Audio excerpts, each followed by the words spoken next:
Olá, meus amigos. Meu nome é João Antônio de Souza Filho. Você que tem acompanhado os meus vídeos aqui no canal do YouTube, não se esqueça de deixar o seu joinha gostei ou não gostei e também deixar o seu comentário. É muito importante para os temas que nós estamos tratando. Hoje eu vou tratar de um tema que eu já tratei em outros podcasts, mas que vocês não tiveram acesso. Eu quero tratar de 3 coisas que a nova era influenciou a igreja. Antes eu preciso dizer que na década dos anos 80, 90, se falava muito de nova era, que a nova era está chegando, e tinha aquela ideia de ouvir os discos ao contrário, e para ouvir ali o diabo falando, o diabo dizendo alguma coisa. Isso era verdade, tá? Só que a nova era, ela anunciava a chegada do novo milênio, que seria a era de Aquários. Para eles, os adeptos de nova era, a era de Aquários começaria na virada do milênio, porque nós terminaríamos a era de Peixe, que é a era de Cristo, e entraríamos na era de Aquário, que é uma era aberta. Aquário significa colorido, com com bastante diversidade. E essa diversidade você vai concluir comigo que entrou na igreja. Então, as pessoas não perceberam que era uma coisa espiritual. E tão espiritual que entramos no novo milênio e a nova era afetou a igreja em 3 áreas. Certamente tem outras áreas, mas predominantemente essas 3 áreas a nova era entrou. E afetou a igreja, e a igreja nem se percebeu, porque a nova era é um espírito, é o espírito do anticristo. Então, uma das maneiras que o anticristo tem para contaminar a noiva de Cristo, contaminar a igreja de Cristo, é através dessas coisas que a nova era trouxe no mundo espiritual. Eu mesmo fiz guerra espiritual em Santa Maria, na década de 90, quando um líder religioso lá, um líder católico religioso, que era esotérico, resolveu fazer congressos de nova era até o ano 2000. Felizmente, ele só fez o do 1990 e não fez mais nenhum outro. Mas a nova era chegou de maneira bem sutil, afetando 3 áreas da igreja. Primeiro, afetou a inódia, ou como você preferir, a inologia da igreja. A igreja costumava cantar os seus cânticos baseados nos inários. Tínhamos a harpa cristã, tínhamos o cantor cristão, tínhamos salmos e hinos, inário presbiteriano, outros inários. E os inários, geralmente, quase que em sua totalidade, as letras são bíblicas. As letras são cristocêntricas. Quer dizer, sempre os inários nas letras que cantamos, a maioria dos hinos, apontam para cima, apontam para Deus, glorificam a Deus, a Cristo, ao Espírito Santo, ou dão testemunho do que Deus fez nas nossas vidas, mas sempre dando glórias a Deus, sempre honrando a Deus por tudo que foi feito. Pois afetou a inódia da igreja de tal maneira que hoje a maioria das canções são canções antropocêntricas, isto é, canções voltadas para o ser humano, tá? Então, as pessoas não observam isso. Você ouve aí os cânticos da maioria dos cantores gospel, dizendo que você vai ser vitorioso, que você pode, que você conquista, que vê aquela mensagem de prosperidade sutilmente colocada nos cânticos. E as pessoas, então, passam a depender de Deus, a não mais depender de Deus. Ora, não tem problema nisso, quando a palavra diz tudo posso naquele que me fortalece, tudo posso em Cristo. Então é Cristo que leva a honra, Cristo que leva a glória, tá?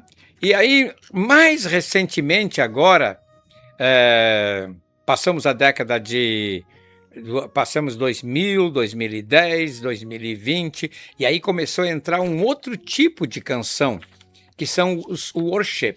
Ora, worship quer dizer adoração. Não sei por que brasileiro é papagaio de americano, gosta de copiar essas palavras, não é? Aliás, nós copiamos tudo que anda aí na web, que anda no mundo virtual.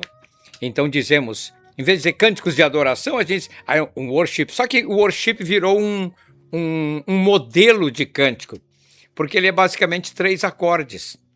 E aí você canta com 3 acordes. Eu fui numa igreja aqui na minha região, em que durante 40 minutos se cantou 2 músicas, cada uma delas com 20 minutos. E aquilo vai repetindo, repetindo, repetindo, e as pessoas, sem perceber, não notam que começaram a entoar um mantra. O que é o mantra? O mantra é repetição, o mantra é uma repetição. Anos atrás eu escrevi um pequeno livro intitulado Cânticos Espirituais ou Mantras, tá? Porque uma coisa é o cântico espiritual, aquele cântico que brota do coração, cântico do espírito, que costumeiramente não se repete. É só aquela vez no momento, numa hora de culto, em línguas, geralmente em línguas. E, bem, mas isso é um outro assunto. A segunda coisa que afetou a pregação da palavra de Deus. Veja bem, deixamos de ouvir mensagens expositivas quando o pregador abria a Bíblia. Eu tenho aqui a minha Bíblia. Ele abria a Bíblia num capítulo inteiro ou num determinado tema, que às vezes cobre 2 capítulos, e expunha com clareza a palavra de Deus. Isso exige, o pregador que prega a mensagem expositiva, exige-se dele muito conhecimento, porque ele vai falar de tudo que tem no capítulo, e o capítulo aponta, tem caminhos para cá, caminhos para lá, caminhos para cima, todo tipo de caminho. E o pregador que sabe pregar expositivamente tem que ter um bom conhecimento bíblico. Bem, deixou-se a pregação expositiva e passou-se a usar uma pregação motivacional, de no máximo 20 minutos. Para não cansar o ouvinte, para não cansar o visitante. Então, numa hora e meia de culto, é preenchido com tanta coisa, tá? Como eu costumo dizer assim, preenche linguiça. Né? Aqui no Sul se usa muito essa expressão, encher linguiça, quer dizer, tem que dar tempo, tem que dar tempo, tem que dar tempo. E aí, quando sobra para o pregador, sobra geralmente 20 minutos. Agora, eu quando vou pregar nessas igrejas, eu digo, eu preciso de 45 minutos para expor a pregação da palavra de Deus. Então, além de ser uma pregação hoje mais motivacional, ainda a igreja começou a usar essas músicas de fundo. Eu não gosto de pregação com fundo musical, porque parece que alguns pregadores, eles manipulam a mente da pessoa. Se o pregador fala baixinho, o teclado toca baixinho. Se o pregador dá um grito, aí a bateria toca bem alto e o grito vai bem mais alto. Você está acostumado com isso, né? Isso tudo afeta a alma, mas não afeta o espírito da pessoa. A terceira coisa é que a nova era afetou a comunhão da igreja. Eu não tenho problema com as paredes pretas, as chamadas church, ou igrejas de parede preta, porque o argumento que sempre me trouxeram desde o início é que o fundo preto ali melhora a filmagem e melhora as fotografias. Tudo bem. Eu também, às vezes, uso para fazer uma fotografia um fundo preto. Então, que fique só o fundo preto. Mas ocorre que em algumas igrejas são as paredes e o teto. E aí tudo fica concentrado lá em cima do palco. Então, o grupo de louvor tem o foco em cima dele. Depois vem o pregador, é o foco em cima dele. Os irmãos não conseguem ver um ao outro. Aliás, não apenas não conseguem ver um ao outro, aqui que eu digo que afeta a comunhão, como eles não conseguem ler o texto bíblico. Eu já vi muitas vezes os caras com celular, iluminando com o celular para ler o texto, porque as luzes estão apagadas. Você só tem o projetor lá na frente. E esse negócio de também usar só o projetor para colocar o texto bíblico vai fazendo com que as pessoas não levem mais Bíblias para os cultos.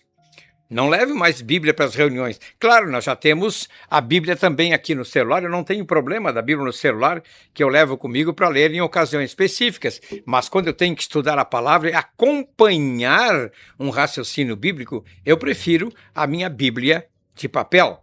Então, o que eu quero dizer é que afetou a comunhão dos crentes. Porque eu não sei quem é que sentou do meu lado. Eu não sei nem que senta na frente. Aí, na hora, lá no momento da comunhão, acendem as luzes. Aí eu consigo ver que a pessoa que está do meu lado eu nem conheço, nunca vi mais gorda nem mais magra. E ainda por cima, o dirigente lá em cima andando a dizer, diga para o seu irmão, eu te amo. Nunca vi essa pessoa na minha vida.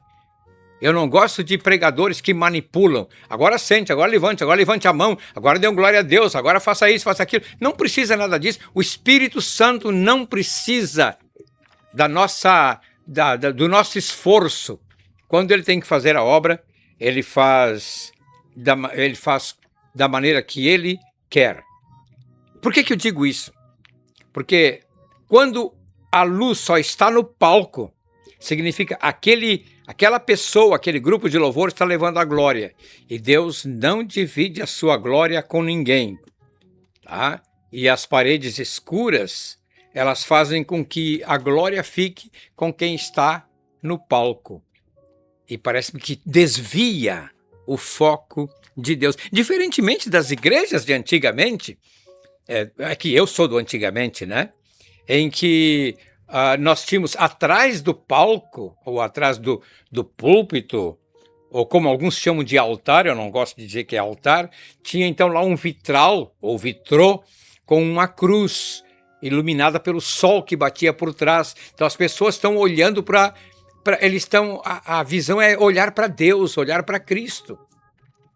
Mas hoje parece-me que nós não olhamos nem para cima e nem para os lados, só olhamos para o púlpito. Então a igreja, a nova era afetou a igreja nessas três áreas. Afetou na enologia, afetou na pregação da palavra e afetou também na comunhão dos crentes.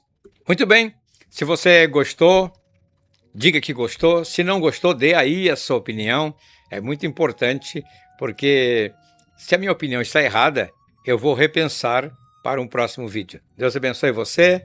Até uma próxima semana.